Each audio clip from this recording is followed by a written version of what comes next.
La Cour d'appel de Paris a statué ce mardi 14 mars sur la situation de Pierre Palmade.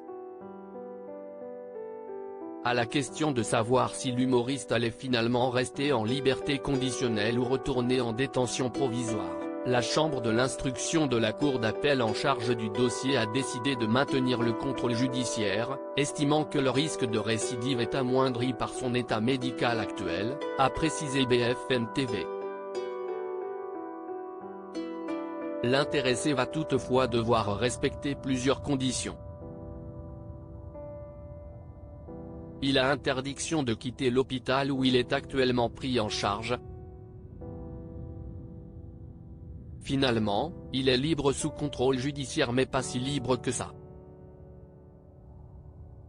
D'abord placé en garde à vue, Pierre Palmade a été mis en examen pour homicide et blessures involontaires par conducteur ayant fait usage de produits stupéfiants en état de récidive légale à la suite de la consommation de stupéfiants de l'humoriste et de la collision tragique qu'il a provoquée le 10 février dernier.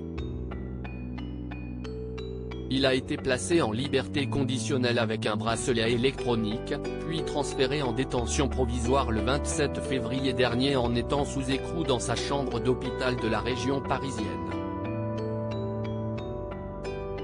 Mais après l'avis des médecins, qui ont jugé son état de santé incompatible avec une détention, l'humoriste ayant été victime d'un AVC 2 semaines après son accident, la juge d'instruction du tribunal de Melun a finalement décidé d'accéder ce lundi 6 mars à une requête de remise en liberté conditionnelle de l'artiste, ce à quoi le parquet de Melun a immédiatement fait appel avec un référé détention, ayant pour effet de suspendre sa sortie. La Cour d'appel de Paris avait alors décidé le lendemain, mardi 7 mars, de ne pas appliquer cette suspension et était censée statuer sur cette décision finale ce vendredi 10 mars, avant de finalement reporter. Pierre Palmade, Muriel Robin, Michel Larocque, Véronique Sanson. Les femmes de sa vie. Pierre Palmade est-il prêt à aller en prison? Dans ses mémoires, intitulé « Dites à mon père que je suis célèbre », paru en 2019 aux éditions HarperCollins, l'ex-partenaire de scène de Michel Larocque et de Muriel Robin avait laissé entendre que l'idée d'être emprisonné lui était insupportable. Déjà mêlé à une affaire judiciaire à la suite de sa consommation de stupéfiants dans les années 1990, Pierre Palmade avait écrit « Le procureur se lève dans un grand silence et commence son réquisitoire.